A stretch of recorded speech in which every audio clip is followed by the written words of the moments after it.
but my whole thing is you have to be educated. I ate meat for the best part of 55 years, and who am I to say what you can and can't eat?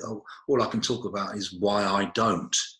Yeah. But I'm not evangelical. I don't lay my eating habits on anybody else. It was just a whole journey that was started off by mercy.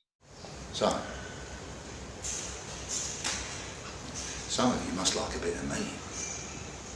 Come on, own up. Some of you must be partial to a blatant salami. Unless you're one of those, what they call vegans. Morons, more like. They don't know what life is all about. Wow. And it's about a different way of looking at things. And I remember Rod, the cameraman, Rod Compton, saying, when I first had you around here, and I cooked you a vegan stew, chickpeas and curry, which was delicious. It was great. And he said, I was a meat eater for many, many years, and I saw the light, and it is a bit like that, And when you start on a plant-based diet, of course, your energy goes, and then you just go, whoom. What, mentally or physically? Yeah, I felt physically. Nutritionally better for you, I mean, so what was the slumpy bit? What happened? I was just feeling rough and feeling sluggish. As I kind of got the meat out of my system, the dependence on meat, and my personal thoughts are that meat is, you start to taste vegetables, you start to taste things again. And I think meat is such a strong thing that if you have meat on a dish, it overpowers everything else on the dish. And B, I think that the process of eating meat in itself is addictive. If you eat meat, you want to eat more meat because of what it is, And also all the antibiotics and... Well, antibiotics, all the hormones. Hormones, the addictive stuff in it that the animals are given, right?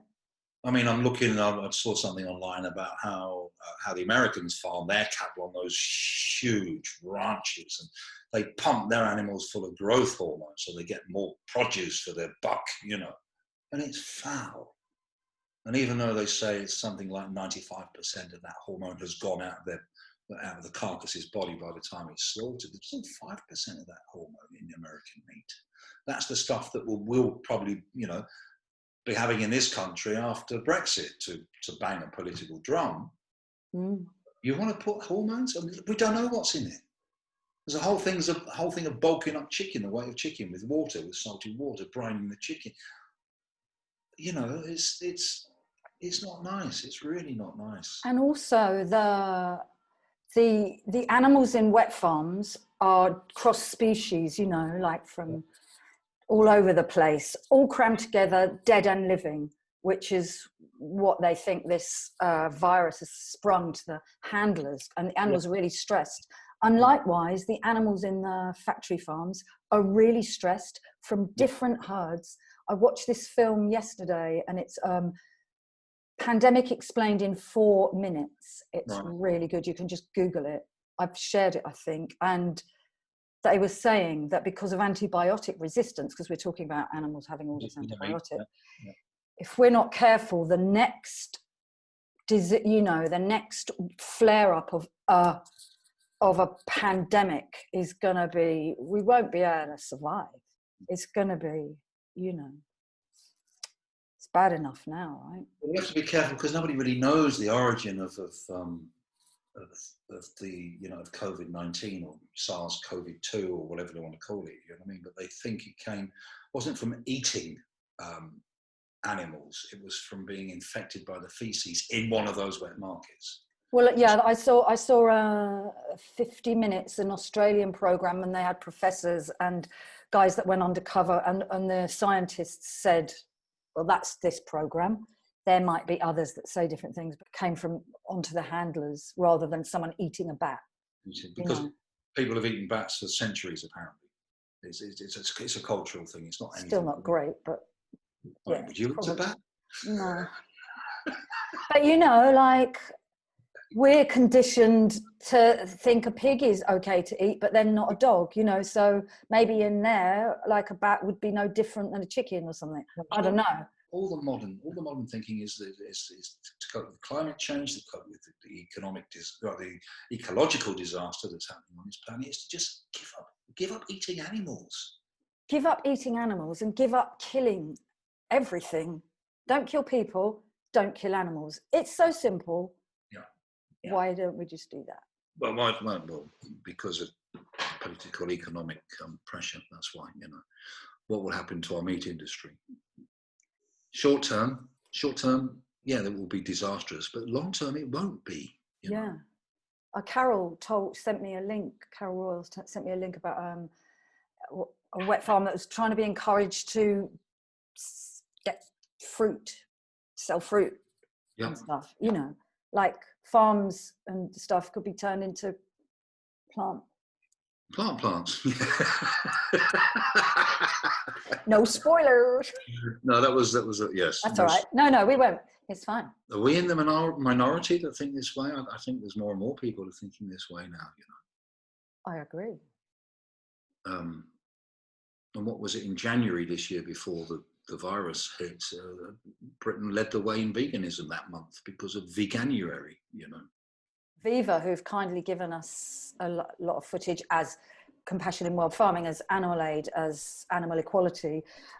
Juliet Gallatley, the founder and director of Viva, is doing a campaign about 3 in every 4 diseases come from animals. 3 in 4. It's a really strange one, because historically they think the fact that humans ate meat developed their brains quicker. They ate cooked meat, especially because that's more nutritious. It developed their brain. So it's it's interesting. It is. And maybe it's the time to give it up. Yeah. I mean, what we did in the past, we don't necessarily have to do now just because we did it then. Sure, of course not. Right. I mean, we are developed. Our brains are developed. That's it. That's the evolutionary kind of leap that we made. But even so, I mean, that's a funny one, because evolution-wise, it's not even the size of our brains. It's about the way that we think makes us different. So there's something happened that twisted the way that we think from anything else on this planet that made us human beings. It's kind of touched on in *Sapiens*, that wonderful book *Sapiens*. Do you think if people were vegan, there would be less war, less anger, less? Do you think it would make people less aggressive? Do you think, or not? Is it nothing to do with? Don't forget the Roman army was mostly vegan. That means that they can be strong. Well, that's a proven point, is that vegans can outlast carnivores athletically, which is great. No, I mean, I don't know. I mean, what you don't get, and I can sort of testify to this, you don't get the mood swings. Really? I don't get the mood swings that I had when I was eating meat. You had mood swings before, and now you don't. No, well. Oh, well. Don't say that, Wendy. Yeah, I'm serene all the time. Okay, so you had mood swings like a lot. Yeah. Absolutely. And I think your diet can affect them. Of course it can. Of course it can. You got to think about what you're putting in yourself. Yeah, I mean, maybe there is a case that meat makes you more aggressive. Personally, I know that if I am on a plant-based diet, then I don't get the mood swings that I used to. I wonder if that is to do with because the animals are fed drugs. I wonder if we're eating the drugs, and not only the drugs, that because the animals go to slaughterhouses, it's really stressful to be killed for anything. And they know it's going to happen, and they're scared. So all this secretion of fear, we're eating fear and antibiotic. And for several years, and I'm going back 15, 20 years now, I used to go down to my friend who had a turkey farm in Surrey, and it became a yearly thing. We go down at Christmas time, the week before Christmas, and pick up the turkey. And he said, I try and kill these turkeys very quickly. He said, otherwise I can feel the trauma in the meat, is what he said. And this was a turkey farmer. Huh. There's a tribe of of North Thailand indigenous people called the Aka people, whose main diet is dog. And what they do is they and this was years ago in the 80s. I went to Thailand, and I never tried dog. Thank God, you know. They try and kill the dog. They creep up behind and hit it over the head with a club, so that the meat isn't traumatized. If it yelps, then they'll discard that particular animal, which is probably to do with the same thing as the meat doesn't taste as good if it has adrenaline or whatever chemicals it has go through, which is just a defense mechanism, isn't it? So that's interesting, but morally, that's very hard. It's that if a sentient animal tastes different because it was killed in fear, that's not a very nice thing, is it? You know, for a human being who is relatively intelligent to kind of think, well, there's got to be something really bad about this. And like, we're not encouraged. Well, I wasn't encouraged to think that way. I mean, I didn't even. Well, we didn't.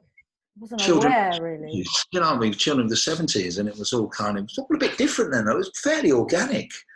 The food that was delivered to my house, well, wasn't delivered. My mum got, it was all local stuff, and yeah, but conditioning, just giving up the meat habit. I never thought you could survive on vegetables. It's true. As a slaughterman, you know, I never thought. And did you do a lot of research to find out that you could? Well, it was a practical experiment, because I kind of started eating vegetables for a month. I thought I'd do it for a month, and then I just quite like this. I like the way it makes me feel. I like this energy I have, you know. Why? Can you describe the energy that you had? Well, it's just to wake it up. I used to fall asleep a lot in the afternoons. Like old granddad in the corner. And that stopped. I wonder, is that, I mean, I'm no biologist, so I really wouldn't know. But I've heard that, you know, our colons are really long so that we can digest all the vegetables, and an animal's with the meat is short. Get it out quick. So maybe it's to do with trying to digest meat for hours. Well, we know that digesting meat takes a lot of energy. You know, you don't go swimming for an hour after you've eaten, for example, because you don't have the energy to swim. Digesting meat probably takes more energy than digesting vegetables, you know, because it is what it is. They say you are what you eat, don't they? I'm a muesli at the moment.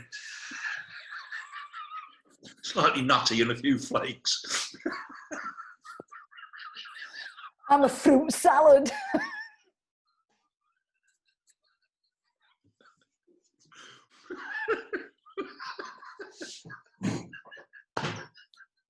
Fruit, nuts and flakes. Yeah. Oh.